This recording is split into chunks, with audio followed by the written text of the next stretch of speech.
they tried in the initial stages to reduce this possibility of resistance. They felt that if they had too many slaves from one particular region, from similar language areas, then they would have more rebellion, because so I suppose that they accepted that, you know, people would resist the enslavement. So they would be able to share and discuss and plot. So they did attempt, especially in Barbados, they said planters attempted to buy slaves in fewer numbers and abroad from wider areas of Africa. But you know that this wouldn't help the situation for long, because as they adapt, or to use Edward Brathwaite's term, as they creolized, as creolization took place, they would learn to communicate, right?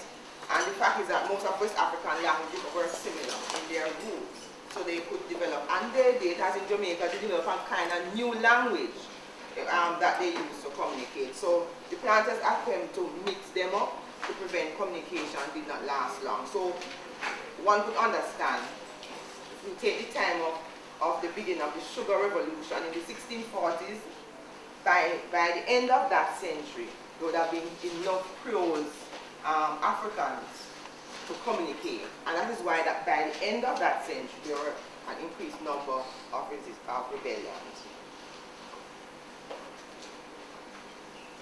Now, in this first century of increased importation of Africans, because Africans were here since Spanish times, but the numbers increased in the 17th century.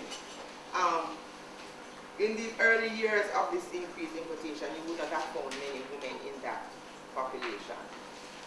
And this was due to the fact that from the African side, they didn't necessarily want to send their women here, because they were an important part of the economy in Africa. They were key in the agricultural life of Africa.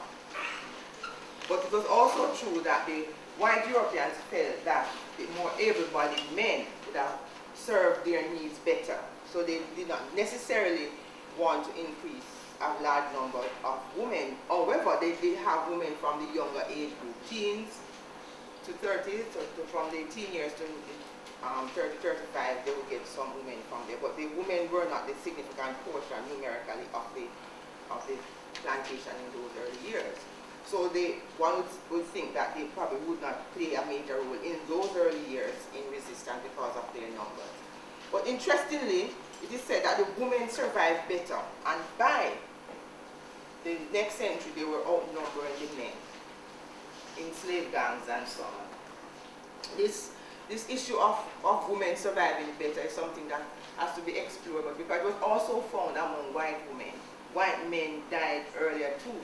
You would find white women living until 70s, in their 70s, they were 80 years old and so on. But the men died young, probably because of the type of lifestyle they had, you know, promiscuous and so on.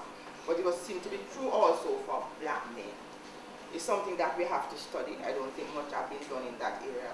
But suffice it to say that the women increased in number, though they were not necessarily introduced in large numbers through the slave trade in the early years. The few came, and the numbers, as the numbers increased, they became crucial to the resistance movement, to the anti-slavery movement. It is said by Lucille Maturin that they brought a fighting spirit with them from across the Atlantic. They were a part of a culture of resistance from the point of their capture while they were being transported to the coast and across the Atlantic. It is said that when women were being taken to the coast, and I suppose men too, they even tried to escape. But sometimes they were returned by the locals who were in the business of selling people. So they would return them, but they did not just submit to being captured and carried to the coast. They would resist. So this fighting spirit was there from the very point of capture. And on board ship, women were kept from men, partly to prevent them from urging the men to assert themselves and to attack the crew. So they were not just separated because of gender issues, but because they felt that the women would get the men to fight the crewmen. And so they separated them. They were noted to be very troublesome on the ship. They made a lot of noise and uproar. And even before the ships left port, they were willing to jump overboard. So they were daring. They were willing to drown themselves. They were rebellious. No wonder they were seen as having this fighting spirit. I've already established that, using Becker's position, that the men and women resisted because it was natural to do so. But there were other specific reasons why they resisted. Treatment was at the top of the list. How they were treated. Women were considered, again, Catherine's term, to be equal under the whip. In other words, any punishment that a man would get, women would get it too, even if that woman was pregnant. Right?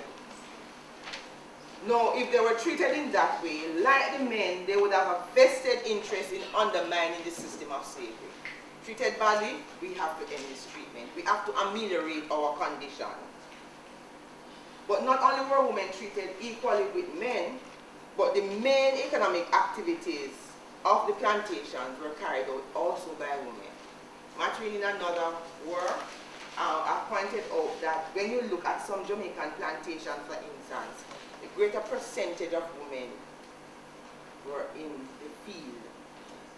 Harsh work, back-breaking work, and even during pregnancy. So they were contributing to the economic well-being, right? So they would undermine that too. No, this was strange, especially by the 18th century, when the idea of separate spheres developed. What do I mean by that? Men and women increasingly were seen as different, obviously different physically. But as the society, Western societies emerged, this difference was channeled into what men and women did. So their physical difference now said to the general society that they should do different things. So in Western society, women were not supposed to do certain types of work, and men were supposed to do certain types of work. Now, in most cases, what this meant was that the woman, probably because of her biological role, ended staying at home,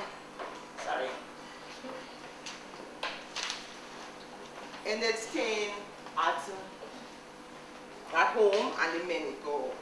They were seen increasingly as the gentler sex, soft, feminine, and so in European ideology, women were not supposed to be income earners. They were not supposed to be doing this harsh type of work. They were not even considered skilled, right? But now you have these women from Africa being brought to the Caribbean, and they were given the same work as men. And in some instances, they were even discriminated against because they were not, as I said, they were not considered skilled. And so the skilled work would have been given to the men. So most of the artisans on plantations would have been men, right? Now, why would women, black women, be treated in this way? They were slaves. They were black. The idea of the inferior black was developed as slavery expanded. So in a sense, they were not women. They were commodities. So they could forget the ideas of this soft, feminine person that they ascribed to European women, right? They took that away from the African women, and so they were abused and ill-used because of that. But of course, you know that there are contradictions because they're not supposed to be human beings, but they had intimate relations with these white men.